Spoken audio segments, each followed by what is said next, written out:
ونصلي ونسلم على رسوله الكريم أما بعد فأعوذ بالله من الشيطان الرجيم بسم الله الرحمن الرحيم ما كان محمد أبا أحد من رجالكم ولكن رسول الله وخاتم النبيين وكان الله بكل شيء عليما قال النبي صلى الله تعالى عليه وسلم أنا خاتم النبيين لا نبي بعدي صدق اللہ مولانا العظیم وبلغنا رسولہ النبی الکریم الامین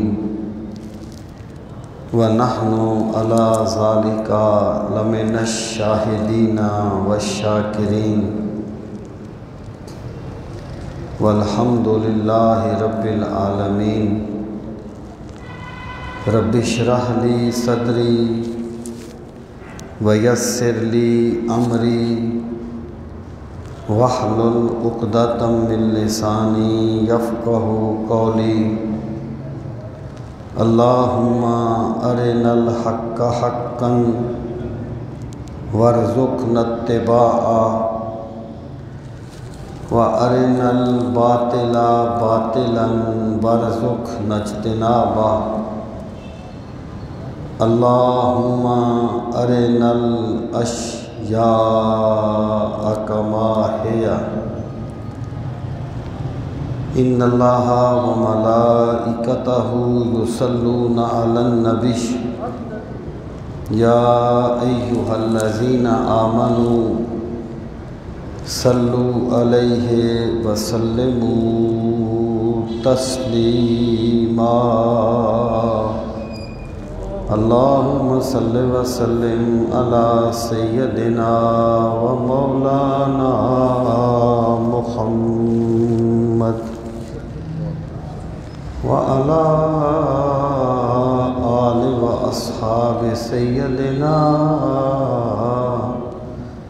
ومولانا محمد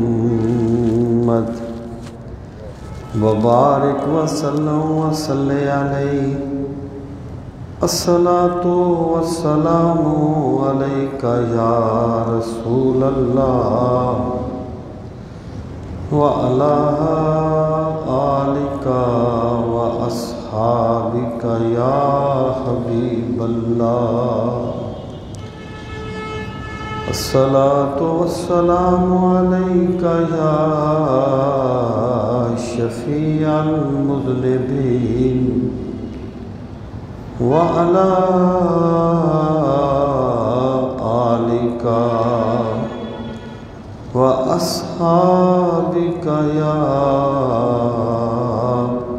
رحمۃ للعالمین۔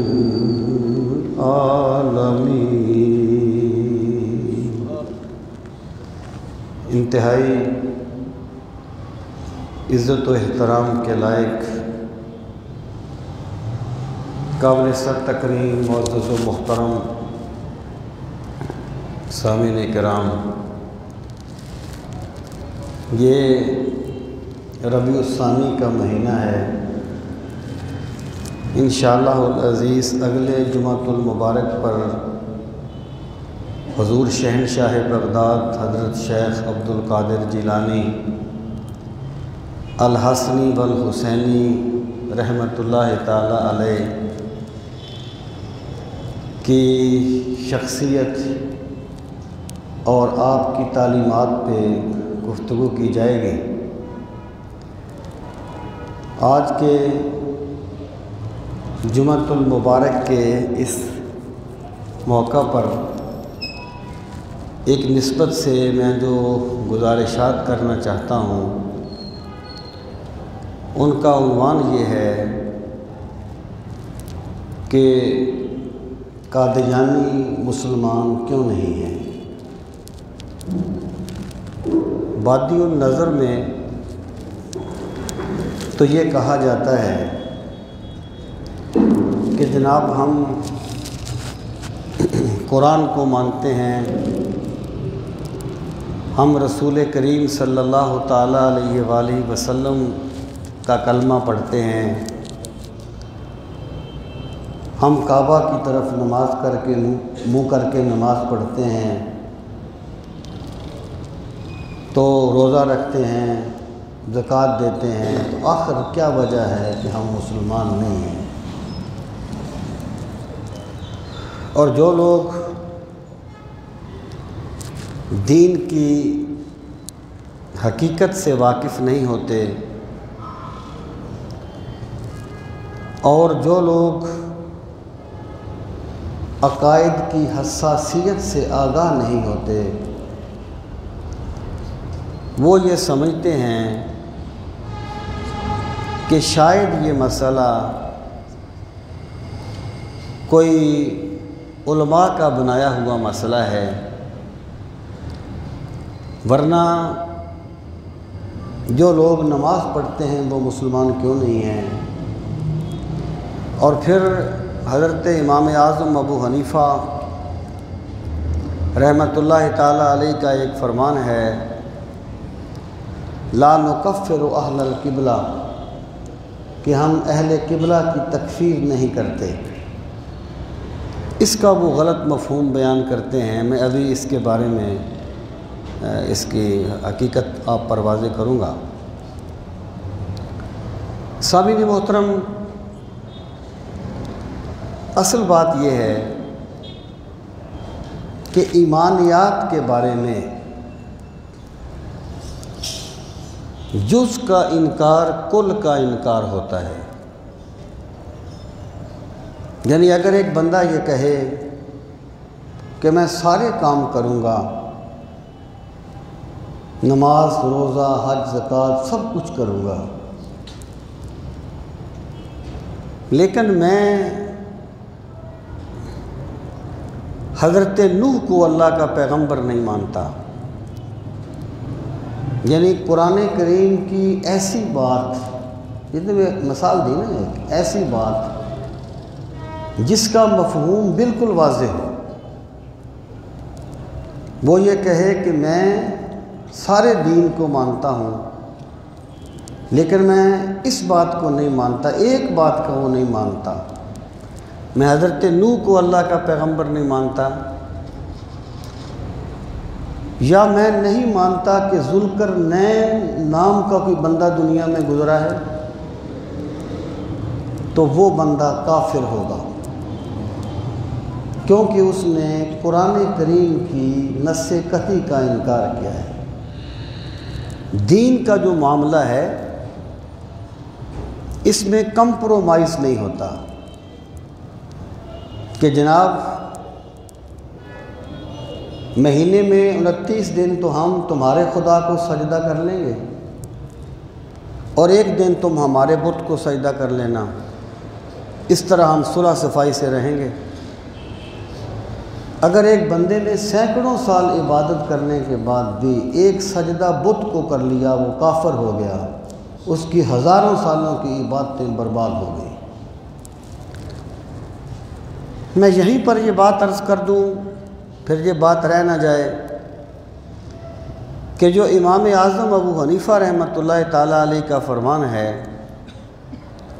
لا نکفر اہل القبلہ، ہم اہل قبلہ کی تکفیر نہیں کرتے، تو یہاں اہل قبلہ سے یہ مراد نہیں ہے کہ جو قبلہ کی طرف منہ کر کے نماز پڑھے وہ ہر حال میں مسلمان ہوتا ہے، اگرچہ اس کے جیسے بھی عقائد ہوں، ورنہ پھر روافظ کے بارے میں، باطنیہ کے بارے میں کیا کیا گمراہ لوگ گزرے ہیں، ان کے بارے میں کیا کہا جائے گا۔ یہاں پر اہل قبلہ سے مراد ہے اسلام کی قطعی تعلیمات کو ماننے والا۔ مثلا ایک بندہ ہے، آپ مجھے لاجیکلی بتائیں، وہ کہتے ہیں کہ میں روزے کو نہیں مانتا، نماز پڑھوں گا، تو قبلہ کی طرف منہ کر کے نماز تو وہ پڑھ رہا ہے نا، لیکن وہ مسلمان نہیں ہوگا کیونکہ اس نے ایک نص کا انکار کیا ہے۔ تو لا نکفر وحل القبلہ سے یہ مراد نہیں ہے کہ جو بندہ قبلہ کی طرف منہ کر کے نماز پڑھے گا وہ جو بھی کہے، جو بھی اس کی عقیدے ہیں، وہ مومن ہوگا۔ اس سے مراد یہ ہے کہ دین کی وہ ضروریات جن پر کفر اور اسلام کا مدار ہے، جنہیں ضروریات دین کہا جاتا ہے، جو بندہ ان کو مانتا ہے ہم اسے کافر نہیں کہیں گے۔ مثلا کہ ایک بندہ ہے،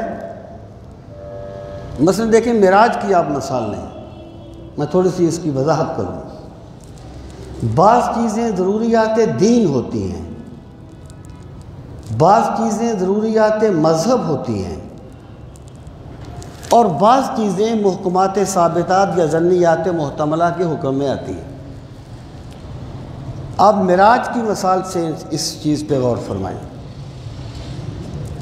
کہ اللہ تعالیٰ نے معراج کا ذکر کر دیا کہ سبحان الذی اسریٰ بعبدہ لیلا من المسجد الحرام الی المسجد الاقصی،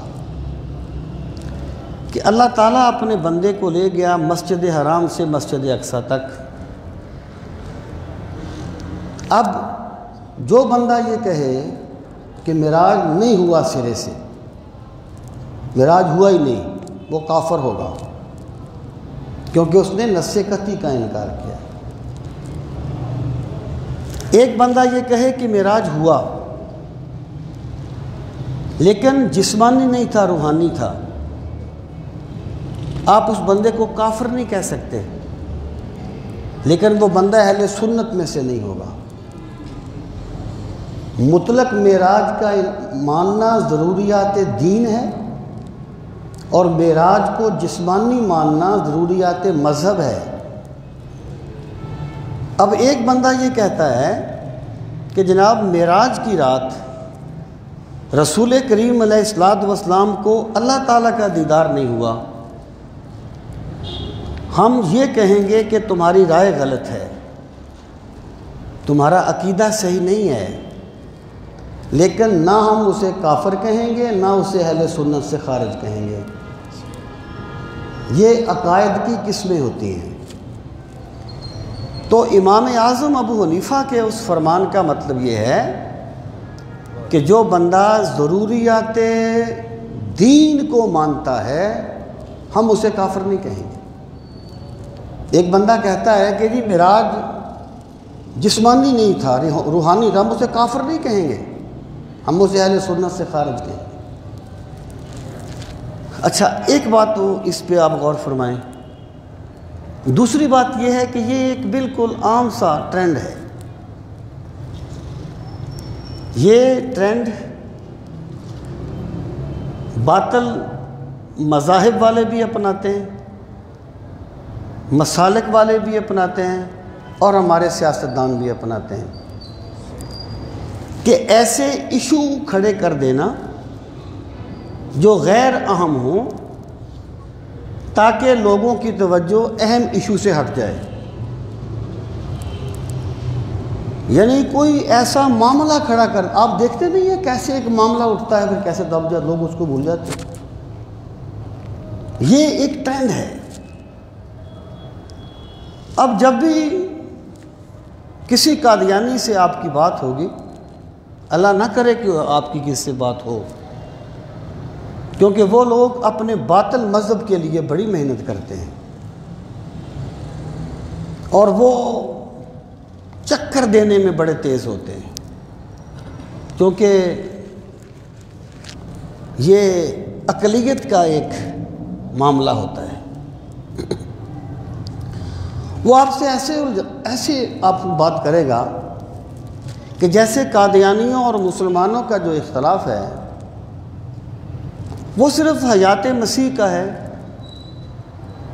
یا امام مہدی کی آمد کے بارے میں کوئی اختلاف رائے ہے، یا وہ کہیں گے جی ہم معراج کو جسمانی نہیں مانتے، ہم روحانی مانتے ہیں، جبکہ حقیقت یہ نہیں ہے۔ ان عقائد میں سے کسی کا منکر بھی کافر نہیں ہے۔ ان کو جو کافر کہا گیا اس کا کیا سبب ہے، اس کی کیا وجہ ہے، کیا اختلاف ہے ہمارے اور ان کے درمیان۔ آج میں اس ٹرینڈ پہ گفتگو نہیں کروں گا جس ٹرینڈ پہ میں کیا کرتا ہوں۔ آج میں ایک اور پوائنٹ آف ویو سے اس کو لانا چاہتا ہوں۔ ایک تو یہ ہے نا کہ انہوں نے خاتم آخری نبی کا انکار کیا، کفر ہے، بات ختم ہو گئی، مسئلہ تو بنیادی یہی ہے۔ اب ذرا دوسری چیزوں کی طرف آئیں۔ اہل اسلام کے نزدیک شریعت کو اور اسلام کو جاننے کا مرکزی نقطہ جو ہے وہ قرآن مجید ہے۔ اگر ایک بندہ کوئی عقیدہ رکھتا ہے، کوئی عمل کرتا ہے، اسے بتایا جائے کہ تیرا یہ حکم قرآن کے مطابق نہیں ہے، تو ایک مسلمان کی شان یہ ہے کہ وہ قرآن کو اپنا امام بناتا ہے، رہبر بناتا ہے، اور وہ سب کو چھوڑ کے قرآن کی بات کرتا ہے۔ یہ کب ہوگا؟ جب بندہ قرآن کو اتھارٹی تسلیم کرے گا۔ جب بندہ، یعنی آپ یوں کہیے، میں ایک بات کہا کرتا ہوں کہ اگر قادیانی مرزا قادیانی اور اس کے ماننے والے ختم نبوت کے منکر نہ بھی ہوتے تو تب بھی کافر ہوتے۔ یہ میری گفتگو اس پس منظر میں لیں آپ۔ ختم نبوت کا مسئلہ میں آج نہیں چھیڑوں گا۔ پہلی بات میں یہ کر رہا ہوں کہ مرزا قادیانی جو ہے وہ قرآن کریم کو اتھارٹی نہیں مانتا۔ اس کی کتاب حقیقت الوحی ہے، کوئی 700-800 صفحے کی کتاب ہے، جس میں وہ کہتا ہے کہ جس طرح قرآن کریم قطعی ہے، یعنی اس پہ ایمان لانا ضروری ہے، اس کی ہر بات حتمی ہے، اسی طرح مجھ پہ نازل ہونے والی وحی بھی قطعی ہے۔ کہ اب جب تیری وحی قرآن کے مقابلے میں آ گئی تو پھر قرآن تو اتھارٹی نہ رہا نا، قرآن تو اتھارٹی نہ رہا۔ اہل اسلام کے نزدیک کسی بھی حکم کو جاننے کا اولی ذریعہ قرآن مجید ہے۔ اگر ایک بندہ حضرت شیخ عبد القادر جیلانی کے بارے میں جو آتا ہے کہ جب ایک نور چمکا اور نور سے آواز آئی کہ عبد القادر میں تیرا رب ہوں اور میں تجھ سے راضی ہو گیا ہوں اور میں نے تجھے نمازیں معاف کر دی ہیں، حرام چیزوں کو تیرے لیے حلال کر دیا ہے، تو حضرت شیخ فرماتے ہیں کہ میں نے دیکھا کہ ایسی بات تو قرآنی تعلیمات کے خلاف ہے، قرآن میں تو یہ نہیں کہا گیا، تو میں سمجھ گیا کہ یہ شیطان کا حیلہ ہے۔ پھر میں نے اعوذ باللہ من الشیطان الرجیم پڑھا اور حقیقت واضح ہو گئی۔ یعنی میں کہنا یہ چاہتا ہوں کہ بندے کی جو بھی دلیل ہو، جتنا بھی اس کا استدلال ہو، جو بھی اس کے مکاشفات ہوں، جو بھی اس کی واردات ہوں، جو بھی اس کی کیفیات ہوں، ہر چیز کی اتھارٹی میں پہلا قدم قرآن مجید ہے۔ اور مرزا قادیانی کا مسئلہ یہ ہے کہ یہ قرآن کو اتھارٹی نہیں مانتا، یہ اپنی وحی کو قرآن کے برابر سمجھتا ہے کہ جیسے قرآن کریم کی وحی قطعی ہے، اسی طرح مجھ پہ نازل ہونے والی وحی بھی قطعی ہے۔ جب قرآن اتھارٹی ہی نہیں رہا کسی بندے کے نزدیک تو مجھے بتاؤ وہ مسلمان کیسے ہوگا؟ جب اس نے اپنی وحی جو اس کے خیال میں وحی ہے اور جس میں مزہ کا خیز باتیں ہیں، جس میں نہ جانے کیا کیا ہے، اس کو قرآن کے برابر کر دیا، پھر تو بات ختم ہو گئی۔ اب آ جائیں، قرآن کے بعد دوسرا ذریعہ ہے حدیث، سنت۔ سنت جو ہے یہ اس کے بغیر قرآن مجید کا مفہوم ہی واضح نہیں ہوتا۔ اور اگر ایک بندہ یہ کہتا ہے کہ جناب میں تو قرآن کو مانوں گا، جیسے اپنے آپ کو اہل قرآن والوں کا دعویٰ ہے، اپنے آپ کو اہل قرآن کہنے والوں کا دعویٰ ہے کہ ہم تو قرآن کو مانیں گے، سنت کو نہیں مانیں گے، یہ تو بعد میں لوگوں نے استغفر اللہ باتیں بنائیں۔ سوال یہ ہے کہ اگر تم قرآن کو اللہ کا کلام مانتے ہو تو تمہیں کیسے پتہ چلا کہ یہ قرآن اللہ کا کلام ہے؟ کیا تمہیں کوئی آسمان سے آواز آتی ہے کہ یہ قرآن میرا کلام ہے؟ کیا تمہیں قرآن بول کے کہتا ہے کہ میں اللہ کا کلام ہوں؟ تمہیں قرآن کے قرآن ہونے کا پتہ بھی تو سنت سے چلا ہے۔ سرکار نے فرمایا نا کہ یہ قرآن ہے اللہ کا کلام، تمہیں کیسے پتہ چلتا؟ اور دوسری بات یہ ہے میرے بھائی کہ قرآن جو ہے، یہ اصولی بات آپ یاد رکھنا، القرآن هو اللفظ والمعنی جمعا، قرآن صرف لفظوں کا نام نہیں ہے، قرآن لفظ اور معنی دونوں کے مجموعے کا نام ہے۔ لفظ اور معنی دونوں کے مجموعے کا نام ہے۔ مطلب کیا ہے کہ رسول کریم صلی اللہ تعالیٰ علیہ وآلہ وسلم نے لوگوں تک صرف قرآن پہنچایا نہیں ہے، لوگوں کو قرآن سکھایا بھی ہے۔ جو لوگ یہ کہتے ہیں کہ استغفر اللہ الیاذ باللہ کہ پیغمبر کی حیثیت ایک پوسٹ مین کی ہوتی ہے، جیسے منکرین حدیث کہتے ہیں، پریزی، کہ پیغمبر کی حیثیت ایک پوسٹ مین کی ہوتی ہے، جیسے خط دینے والا آتا ہے خط دے کے چلا جاتا ہے، اسی طرح پیغمبر اللہ کا پیغام پہنچاتا ہے چلا جاتا ہے۔ پیغمبر کی حیثیت پوسٹ مین کی نہیں ہوتی، پیغمبر رب کا سب سے بڑا محبوب ہوتا ہے۔ اللہ تعالیٰ اپنے پیغمبر کو اپنا سفیر بنا کے بھیجتا ہے دنیا میں۔ اللہ تعالیٰ اپنے پیغمبر پر علوم و معارف کے دروازے کشادہ کر دیتا ہے۔ یہی وجہ ہے کہ قرآن کریم میں رسول کریم علیہ السلام کے منصب بیان کرتے ہوئے فرمایا گیا کہ یتلو علیہم آیاتک ویعلمہم الکتاب، کہ وہ جو رسول ہیں وہ تمہیں قرآن کی تلاوت کر کے بھی، تم پر قرآن کی تلاوت بھی کریں گے، یعنی یہ ہوگا پہنچانا، ابلاغ، وَيُعَلِّمُهُمُ الْكِتَابَ، اور رسول تمہیں کتاب کی تعلیم بھی دیں گے۔ میرے بھائی رسول کی جو تعلیم کتاب ہے نا، یہ سنت میں محفوظ ہے، اس لیے حدیث میں محفوظ ہے، اس لیے قرآن کی تعریف یہ کی گئی علم کلام کی کتابوں میں یا اصول کی کتابوں میں، القرآن هو اللفظ والمعنی جمعا، قرآن لفظ اور معنی دونوں کے مجموعے کا نام ہے۔ مثلا اللہ تعالیٰ نے قرآن مجید میں فرمایا تم پر کتب علیکم الصیام، تم پہ روزے فرض کر دیے گئے۔ اب صیام کا معنی لغت میں تو روزہ نہیں ہوتا، صیام کا معنی لغت میں تو روزہ نہیں ہوتا، آپ کوئی بھی لغت اٹھا کے دیکھ لیں۔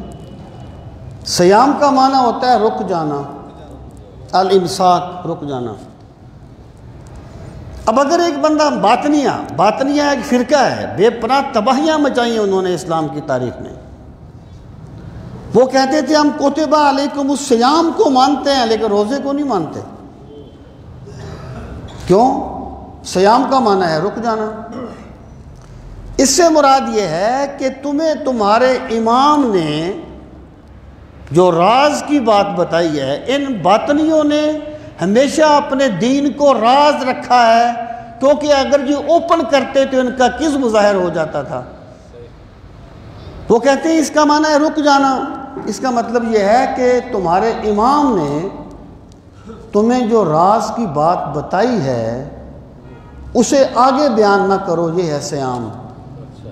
دلیل کیا ہے؟ وہ کہتے تھے دلیل یہ ہے کہ جب حضرت مریم حضرت عیسیٰ علیہ السلام کو لے کے آئیں تو لوگوں نے کہا مریم یہ تو نے کیا کیا؟ ابھی تک تو تمہارا نکاح نہیں ہوا، تمہاری والدہ تو بڑی نیک تھی، تم نے یہ کیا کر لیا؟ تو حضرت مریم نے کہا انی نذرت للرحمن صوما، میں نے اللہ کے لیے صوم کی نظر مانی ہے۔ اب ان کا استدلال دیکھیں آپ، پھر میں استدلال کو توڑوں گا۔ انی نذرت للرحمن صوما، میں نے صوم کی نظر مانی ہے۔ وہ صوم کی نظر کیا ہے؟ فلن اکلم الیوم انسیا، آج میں کس سے کلام نہیں کروں گی۔ تو صوم کیا ہے؟ رک جانا۔ میرے بھائی اگر تو قرآن آسمان سے اتر کے خود آ گیا ہوتا نا پھر تو تمہاری یہ باطل تعویلات چل جاتی، لیکن اللہ نے قرآن والا پیغمبر پہلے اتارا ہے، قرآن بعد میں اتارا ہے۔ رسول کریم صلی اللہ تعالیٰ علیہ وسلم نے اپنی امت کو اندھیرے میں نہیں چھوڑا، بلکہ آپ نے باقاعدہ روزہ رکھ کے بتا دیا کہ اللہ کی صوم سے یہ مراد ہے، یہ ہے سنت، یہ ہے حدیث۔ اب اقیموا الصلاۃ، تم صلاۃ قائم کرو، وَأَتِمُّوا الْحَجَّ، حج کو پورا کرو۔ حج کا معنی ہوتا ہے ارادہ کرنا، قصد کرنا۔ صلاۃ کا معنی ہے دعا مانگنا۔ لغت کی کسی کتاب میں آپ کو صلاۃ کا معنی نماز نہیں ملے گا، اس کا معنی ہے نہیں لغت میں نماز، اس کا معنی دعا مانگنا ہے، گھوڑے کو دوڑا کے آگے لے جانا ہے، کسی چیز کو آگ میں داخل کرنا ہے، نماز تو نہیں ہے۔ اگر سنت کو چھوڑ کے قرآن سمجھ آ جاتا تو صحابہ کرام سے بڑھ کر تو عربی کو نہیں جانتا تھا نا، وہ تو عرب تھے، وہ تو عرب تھے اور اصلی عرب تھے، یہاں سے عربی پروان چڑھی ہے، تو صحابہ کو تو سمجھ نہیں آئی بات۔ وہ تو رسول کریم علیہ السلام کی بارگاہ میں آ گئے کہ یا رسول اللہ اقیم الصلاۃ سے کیا مراد ہے؟ تو سرکار نے نماز پڑھی اور فرمایا صلو کما رأیتمونی اصلی، جیسے میں کرتا ہوں نا ویسے ہی تم کرو، اللہ کی اقیم الصلاۃ سے یہی مراد ہے۔ تو قرآن جو ہے نا، قرآن یہ لفظ اور معنی دونوں کے مجموعے کا نام ہے، اور جو قرآن کا معنی ہے وہ سنت میں اور حدیث میں محفوظ ہے۔ اس لیے اسلامی جو مصادر ہیں قانون کے، ان میں قرآن کے بعد سنت کا درجہ ہے، سنت کا درجہ ہے، حدیث کا درجہ ہے۔ جو بندہ سنت کی قطعیت کو نہیں مانتا وہ کچھ بھی نہیں کر سکتا۔ قرآن میں کہاں لکھا ہے تم نے 5 نمازیں پڑھنی ہیں جناب؟ قرآن میں کہاں لکھا ہے تم نے زور کی 12 رکعتیں پڑھنی ہیں، تم نے عصر کی 8 رکعتیں پڑھنی؟ کہاں لکھا ہے قرآن میں؟ یہ ساری چیزیں ہمیں تو حدیث سے معلوم ہوئی نا، سنت سے معلوم ہوئی۔ اب دیکھیے جس طریقے سے اعمال اور جس طریقے سے مسائل سنت سے معلوم ہوتے ہیں، حدیث سے معلوم ہوتے ہیں، اسی طرح پورا دین سنت سے معلوم ہوتا ہے۔ قرآن کے بعد سنت سے معلوم ہوتا ہے۔ اب سامعین محترم، مرزا قادیانی یہ کہتا ہے اعجاز احمدی میں کہ جو حدیثیں میری وحی کے مطابق ہیں ان کو تو ہم مانتے ہیں، اور جو حدیثیں میری وحی کے مطابق نہیں ہیں وہ ردی کی ٹوکری میں پھینک دینے کے قابل ہیں۔ استغفر اللہ۔ پھر حجت سنت تو نہ رہی نا، پھر حجت تو اپنی وحی ہوگی نا اس کی۔ اب مجھے بتائیے کہ جس بندے کے نزدیک نہ قرآن حجت ہے نہ سنت حجت ہے، اسے ہم کس طرح مسلمانوں میں شمار کریں گے جی؟ جو نہ قرآن کی اتھارٹی کو مانتا ہے نہ سنت کی اتھارٹی کو مانتا ہے، اس کے بارے میں کس طرح کہا جائے گا کہ یہ گروہ مسلمین میں شمار ہوگا؟ یہی وجہ ہے کہ ختم نبوت کے معاملے میں رسول کریم صلی اللہ تعالیٰ علیہ وآلہ وسلم نے اتنی وضاحت فرمائی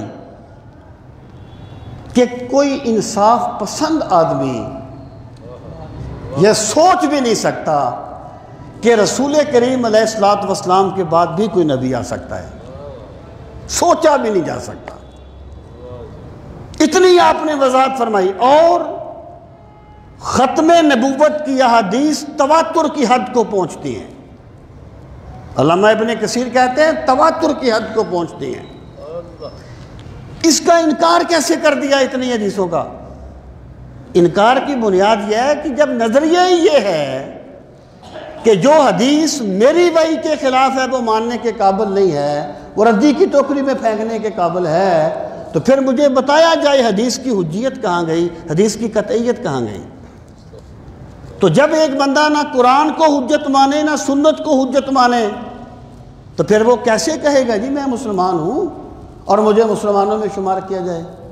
وہ مولانا روم نے ایک حکایت لکھی ہے، وہ انہوں نے لکھی تو ہے باطنیوں کے بارے میں، باطنیوں کا فرقہ بڑا اس نے نقصان پہنچایا۔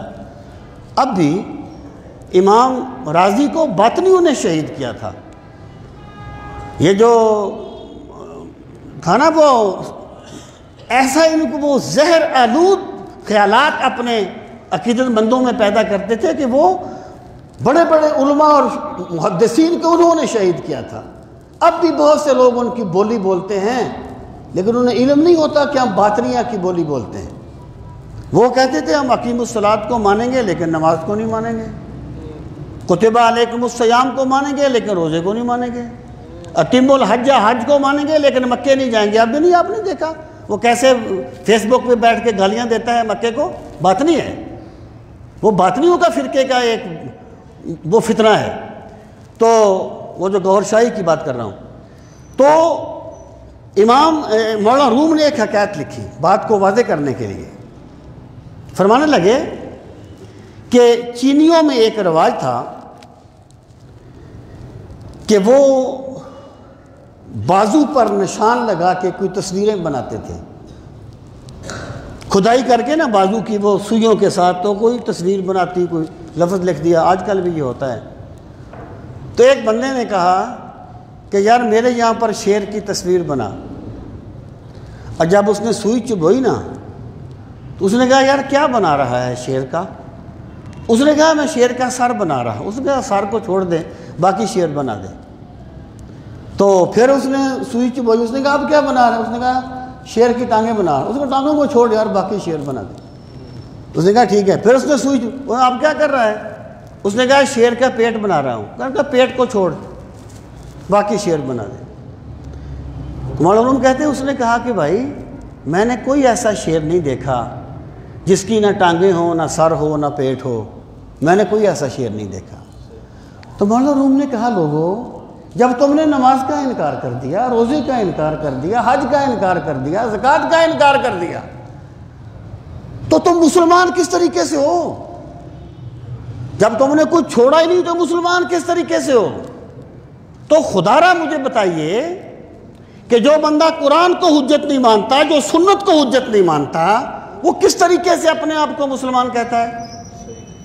کیا جواز ہے اس کا اپنے آپ کو مسلمانوں میں شمار کرنے کا؟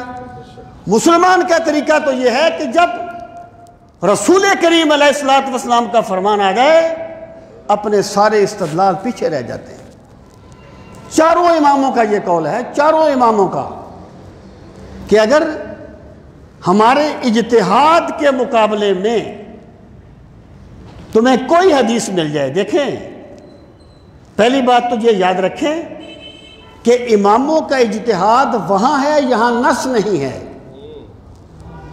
نص نہیں ہے، یا روایات آپس میں بظاہر مقابل ہیں وہاں پر اماموں کا اختلاف ہوتا ہے، یہاں نص ہوتی ہے وہاں اختلاف نہیں ہوتا، امام اجتہاد کرتے ہیں۔ پھر تو سب نے یہ کہا کہ اگر ہمارے اجتہاد کے مقابلے میں تمہیں کوئی خبر واحد بھی مل جائے، خبر متواتر، خبر مشہور، خبر واحد، سب سے نچلے درجے کی حدیث، اور حدیث نچلے درجے کی نہیں ہوتی، راویوں کے اعتبار سے درجے متعین ہوتے ہیں۔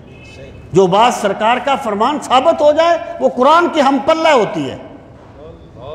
جو لوگ یہ کہتے ہیں نا کہ سیدنا صدیق اکبر نے کہا کہ انبیاء کا ورثہ ان کے وارثوں میں تقسیم نہیں ہوتا، یہ تو خبر واحد ہے، یہ قرآن کے مقابلے میں کیسے آ گئی؟ او بھائی خبر واحد بعد میں بنی ہے، صدیق اکبر نے خود اپنے کانوں سے سرکار سے سنا تھا، اس کا درجہ قرآن کے مطابق تھا، ورنہ صحابہ کیوں نہ اس پر انکار کرتے، صحابہ کیوں نہ اس کے مقابلے میں کھڑے ہوتے؟ جب تمام صحابہ نے مان لیا، اس کا مطلب ہے خبر واحد بعد میں بنی ہے راویوں کے اعتبار سے، جو بات سرکار سے ڈائریکٹ سنی جائے وہ قرآن کے برابر ہوتی ہے۔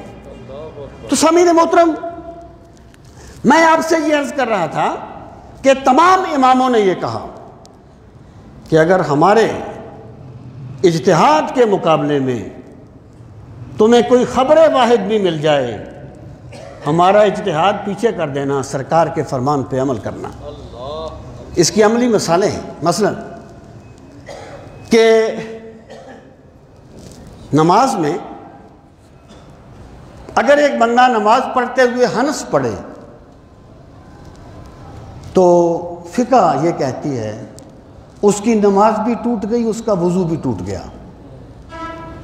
اب امام ابو حنیفہ سے سوال ہوا کہ نماز تو ٹوٹ گئی کیونکہ وہ ہنسا، اس نے نماز کے منافی ایک کام کیا، وضو کیسے ٹوٹ گیا؟ وضو تو ٹوٹتا ہے کوئی یعنی چیز خارج ہو، خون نکل آئے، پیشاب آ جائے، وضو ٹوٹتا ہے، یہاں کیسے وضو ٹوٹ گیا؟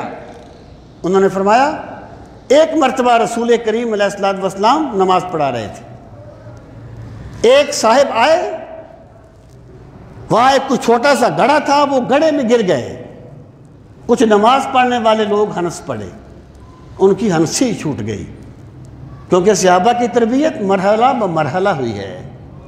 تو جب وہ ہنسے تو سلام پھیر کے سرکار نے فرمایا کہ جو لوگ ہنسے تھے وہ اپنا وضو بھی دوبارہ کریں، اپنی نماز بھی دوبارہ پڑھیں۔ تو جب سرکار کا فرمان آ جائے گا پھر ہمارا اجتہاد ختم ہو جائے گا، ہم وہاں اجتہاد نہیں کریں گے۔ یہی سوال ہوا کہ قربانی آپ کرتے ہیں، بڑے جانور کی قربانی میں 7 بندے شریک ہوتے ہیں، کہ 7 بندے کیسے شریک ہو گئے؟ قربانی تو اللہ کے نام پہ روح نکالنے کا نام ہے، ایک روح بکرے میں ہوتی ہے، ایک ہی گائے میں ہوتی ہے، ایک ہی اونٹ میں ہوتی ہے، تو گائے 7 کی طرف سے کیوں ہو گئی؟ اس میں 7 روحیں تو نہیں ہوتی، 7 کی طرف سے کیسی ہو گئی؟ تو امام صاحب نے فرمایا کہ بھی سرکار نے فرما دیا 7 کی طرف سے ہے، ہمارا اجتہاد ختم ہو گیا۔ اسلام یہ ہے کہ جب رسول کریم صلی اللہ تعالیٰ علیہ وآلہ وسلم کا فرمان آ جائے تو بندہ اپنا سارا علم و فضل ختم کر دے اور سرکار دو عالم صلی اللہ علیہ وسلم کے فرمان کے سامنے اپنا سر جھکا دیں۔ اب مرزا قادیانی کیا کہتا ہے کہ جو حدیثیں میری وحی کے مطابق ہیں وہ تو مانی جائیں گی، اور جو میری وحی کے مطابق نہیں ہے وہ ردی کے ٹوکری میں پھینکنے کے قابل ہیں۔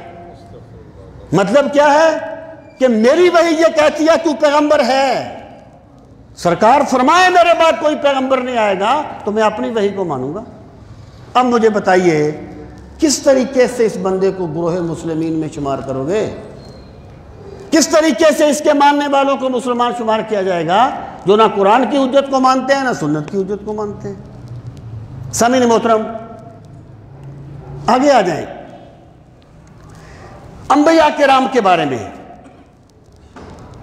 انبیاء کرام کا جو معاملہ ہوتا ہے نا یہ بڑا نازک ہوتا ہے دین کے معاملے میں۔ اس کی وجہ یہ ہے کہ انبیاء کرام پورے دین کا مرکز ہوتے ہیں،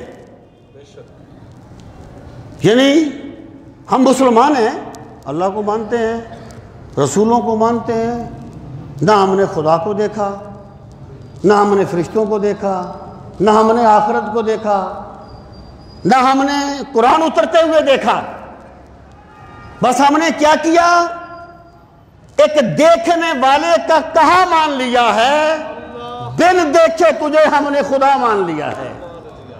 ہمارا دین تو سارا سرکار کی ذات پہ مرتکز ہو جاتا ہے نا، تو پیغمبر کی جو ذات ہوتی ہے اس کا معاملہ بڑا نازک ہوتا ہے۔ اور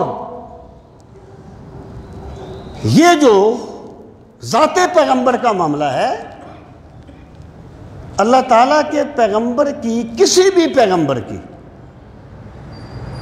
ادنا سی گستاخی بھی کفر ہے، ادنا سی گستاخی بھی کفر ہے، اور گستاخی کا مرتکب واجب القتل ہے۔ اسلامی ریاست اسے قتل کی سزا دے گی۔ اب ذرا آپ مرزا قادیانی کو دیکھ لیں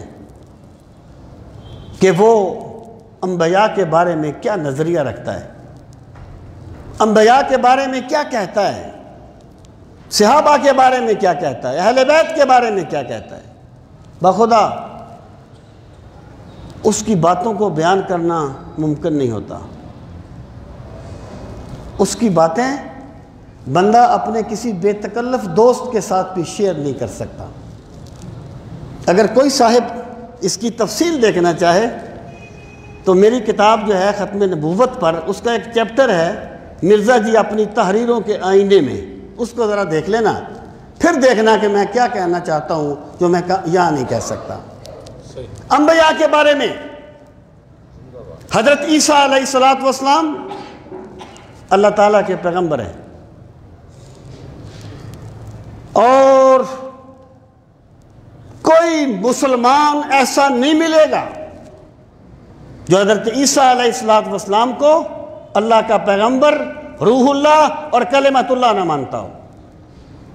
یہ القاب قرآن نے دیے ہیں، روح اللہ اور کلمۃ اللہ قرآن نے القاب دیے ہیں۔ یہ الگ بات ہے کہ نصارہ نے ان کی حقیقت کو بدل لیا، انہوں نے حضرت عیسیٰ کی اسی شان کو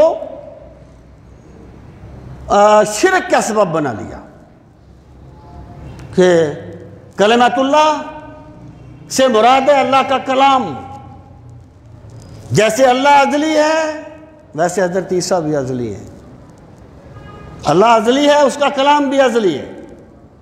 پھر باپ بیٹا روح القدس کا تصور آیا۔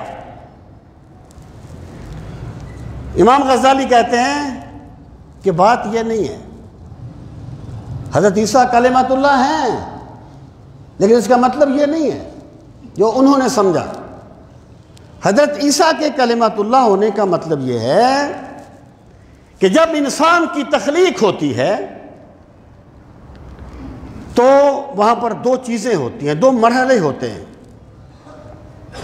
ایک تو مرد و زن کے اختلاط سے بچے کی تخلیق کا مرحلہ مکمل ہوتا ہے اللہ کی قدرت سے۔ پھر جب بچے کے اعضاء پورے ہو جاتے ہیں، اس کا ڈھانچہ بن جاتا ہے، ثم انشأناہ خلقا آخر، پھر اللہ فرماتا ہے ہو جا، اللہ اس میں روح پھونک دیتا ہے، اپنے کلام، اللہ فرماتا ہے ہو جا، یہ اللہ کا کلام ہے۔ اب حضرت عیسیٰ کی جو ولادت تھی وہ اس سے ہٹ کر تھی، وہ اس سے ہٹ کر تھی۔ حضرت عیسیٰ علیہ السلام تو بغیر مرد و زن کے اختلاط کے پیدا ہوئے، صرف اللہ کی قدرت سے، یعنی اس میں ان کی تخلیق میں وہ پروسیس نہیں تھا، ان کی تخلیق صرف اللہ کے کلمہ کن سے ہوئی ہے، اس لیے انہیں کلمۃ اللہ کہا جاتا ہے۔ لیکن شان تو بڑی بلند ہے حضرت عیسیٰ علیہ السلام کی۔ اب مرزا قادیانی کیا کہتا ہے، ایک مرتبہ اسے کسی بیماری میں افیون استعمال کرنے کا مشورہ دیا گیا، اس نے کہا لوگ کیا کہیں گے، پہلا مسیح شرابی تھا اور دوسرا افیونی ہے۔ حضرت عیسیٰ علیہ السلام کو کیا کہا، استغفر اللہ، شرابی۔ اور ابن مریم کے ذکر کو چھوڑو، اس سے بڑھ کر غلام احمد ہے، اب مجھے بتائیے اس بندے کو کیسے مسلمانوں میں شمار کیا جائے گا؟ ابن مریم کے ذکر، ایک بندہ آیا اس کا بھٹکا ہوا اس کے راستے پر چلنے والا، اس نے کہا میں نے کوئی شعر لکھے ہیں، کہا سنا۔ اس نے کہا محمد پھر اتر آئے زمین پر۔ وہ مرزا قادیانی اپنے آپ کو کہتا تھا کہ بس اب محمد بھی میں ہوں، عیسیٰ بھی میں ہوں، موسیٰ بھی میں ہوں۔ محمد پھر اتر آئے زمین پر اور پہلے سے ہے بڑھ کر اپنی شان میں۔ غور کرنا ذرا، محمد پھر اتر آئے زمین پر اور پہلے سے ہے بڑھ کر اپنی شان میں۔ محمد جس نے دیکھنے ہوں اکمل، آئے اور آ کے دیکھے قادیان میں۔ اس بدبخت نے یہ شعر پڑھے، یہ بڑا خوش ہوا، اور اس کا بیٹا کہتا ہے اس ان شعروں کو فریم کرا کے لگا دیا گیا کمرے میں۔ اب مجھے بتاؤ اس کو کیسے مسلمانوں میں شمار کرو گے؟ میں کہتا ہوں اگر قادیانی ختم نبوت کے ماننے والے بھی ہوتے تو پھر بھی کافر ہوتے، کیونکہ اس کے ایسے مثلا دیکھیں انبیاء کرام کے بارے میں کیا کہا۔ اس کی ایک کتاب ہے نزول مسیح، اس میں کہتا ہے انبیاء آمد گر کے ہست بسے، من با عرفان کم کرم ز کسے۔ او کے ہر نبی را داد جام، داد می او جامع تمام۔ یہ نزول مسیح کے شعر ہیں۔ وہ کہتا ہے اگرچہ نبی بہت آئے لیکن میں معرفت میں کسی سے کم نہیں ہوں۔ انبیاء گرچہ آمد بسے، من با عرفان نہ کم کرن ز کسے۔ انبیاء بڑے آئے لیکن میں بھی معرفت میں کسی سے کم نہیں ہوں۔ پھر کہتا ہے اللہ تعالیٰ نے ہر نبی کو جام دیا اور مجھے وہ جامع تمام دیا، یعنی انبیاء کا جام صرف جام ہے اور مرزا قادیانی کا جام جامع تمام ہے۔ جو بندہ اپنے آپ کو حضرت ابراہیم خلیل اللہ، حضرت موسیٰ کلیم اللہ، حضرت عیسیٰ روح اللہ اور تمام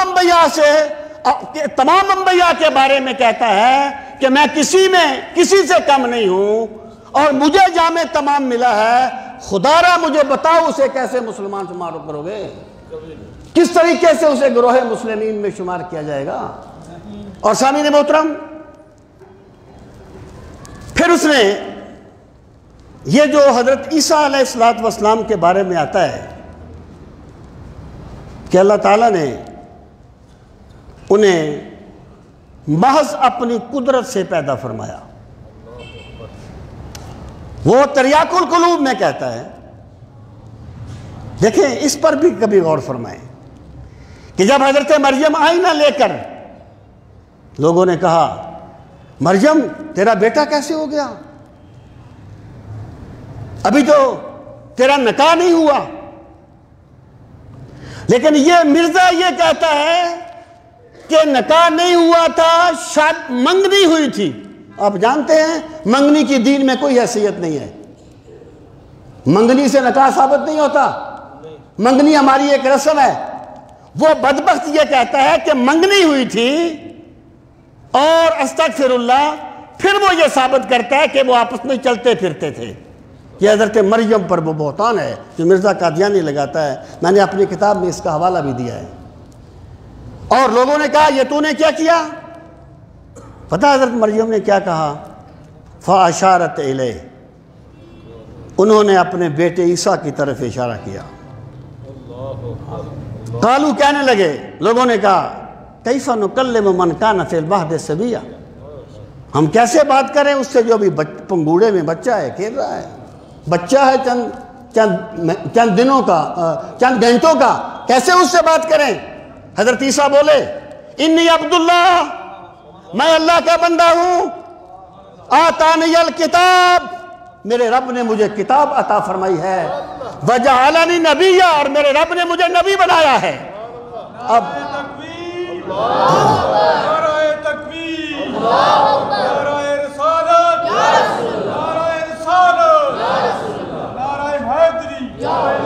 اب ذرا اس ربط پہ غور کرنا. ان کا سوال یہ تھا مریم بیٹا کیسے ہو گیا؟ وہ فرماتی ہیں اس سے پوچھ لو. وہ کہتے ہیں کیا پوچھے، بچہ ہے.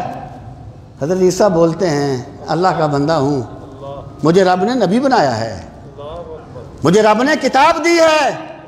مطلب یہ تھا لوگوں، جس ماں کا بیٹا اتنی شان والا ہو وہ ماں فاحشہ نہیں ہو سکتی.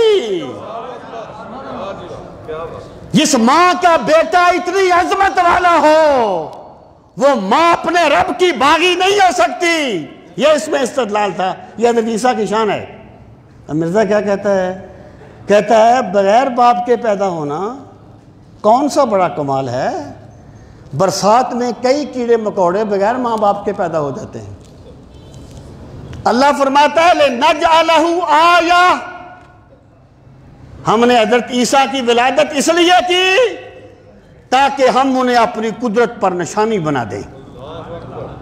لوگوں، جو مرد و زن کے اختلاط سے بچہ پیدا ہوتا ہے یہ ہماری مجبوری نہیں ہے، یہ ہماری سنت ہے، یہ ہمارا طریقہ ہے کہ ماں باپ کے اختلاط سے بچہ پیدا ہوتا ہے. لیکن ہم مجبور نہیں ہیں. ہم جب چاہیں تو حضرت آدم کو بغیر ماں باپ کے پیدا کر دیتے ہیں، اور اگر چاہیں تو حضرت عیسیٰ کو صرف ماں سے پیدا کر دیتے ہیں. لِنَجْعَلَهُ آیَةً، یہ اس کی علت ہے، یہ اس کا فلسفہ ہے، تاکہ ہم اسے اپنی قدرت پر نشانی بنا دیں. اللہ فرماتے ہیں میری قدرت پر نشانی ہے. اور مرزا کہتا ہے کہ بغیر ماں باپ کے پیدا ہونا، بغیر باپ کے پیدا ہونا کون سا کمال ہے. کیڑے مکوڑے، کئی کیڑے مکوڑے برسات میں بغیر ماں باپ کے پیدا ہو جاتے ہیں. مجھے بتائیے اس گھٹیا سوچ کے بندے کو مسلمانوں میں شمار کرو گے؟ اسے گروہ مسلمین میں شمار کیا جائے گا. اور صحابہ کرام کے بارے میں جو کچھ کہا بخدا اس کو بندہ بیان نہیں کر سکتا. کہتا ہے لوگوں، مردہ علی کی بات چھوڑو، اب زندہ علی تم میں موجود ہے جو اس علی سے کہیں بڑھ کر ہے. اور میں تو وہ مسیح ہوں جس کے بارے میں پیغمبر نے کہا تھا کہ ابو بکر و عمر اس کے جوتیاں اٹھانے پر ناز کریں گے. اور حضرت امام حسین کے بارے میں کہا کہ 100 حسین میرے گریبان میں چھپے ہوئے ہیں. تم اس شخص کے بارے میں کہتے ہو کہ یہ مسلمان ہے، تم اس کے بارے میں یہ ثابت کرنا چاہتے ہو کہ یہ گروہ مسلمین میں سے ہیں. سامعین محترم، یہ جو قادیانیوں کو غیر مسلم قرار دیا گیا تھا نا، یہ کوئی جذباتی فیصلہ نہیں تھا. خدا کی قسم بڑے لوگ شہید ہوئے تھے، بڑی قربانیاں دی تھی لوگوں نے. یہ ہمیں کوئی پلیٹ میں رکھ کے نہیں یہ چیز مل گئی تھی. اور یاد رکھنا کہ جو بھی بندہ سرکار مدینہ سے بے وفائی کرتا ہے اس ذلت سے پہلے اسی دنیا میں ذلیل ہوتا ہے، بادشاہ ہو یا وزیر ہو. اور جو بھی بندہ سرکار سے وفاداری کرتا ہے اللہ اسے اخروی عزتوں سے پہلے دنیا کی عزتیں بھی عطا فرما دیتا ہے. یہ فیصلہ ویسے نہیں ہو گیا تھا. لاہور میں جلوس نکلا ہوا تھا، میں بات کو ختم کر رہا ہوں، تو نعرے لگ رہے تھے. ایک بچہ بستہ ڈال کے سکول جا رہا تھا. ختم نبوت، وہ قادیانیوں کو جب غیر مسلم، یہ 54 کی بات ہے، بعد میں 70s میں ہوئی ہے نا، 54 میں بھی ایک تاریخ چلی تھی. بچے نے ایسے بستہ پھینک دیا، کہنے لگا آج تک جو پڑھتے رہے ہیں اس پہ عمل کرنے کا وقت آ گیا ہے. بستہ پھینکا، جلوس میں شامل ہو گیا. ایک گولی اس کی ران پہ آ کے لگی، گرا. پولیس والے نے آ کے اٹھایا، گود میں لیا.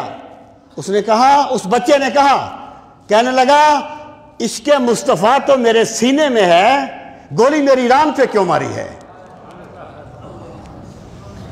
یہ ختم نبوت وحدت ملت کی بنیاد ہے.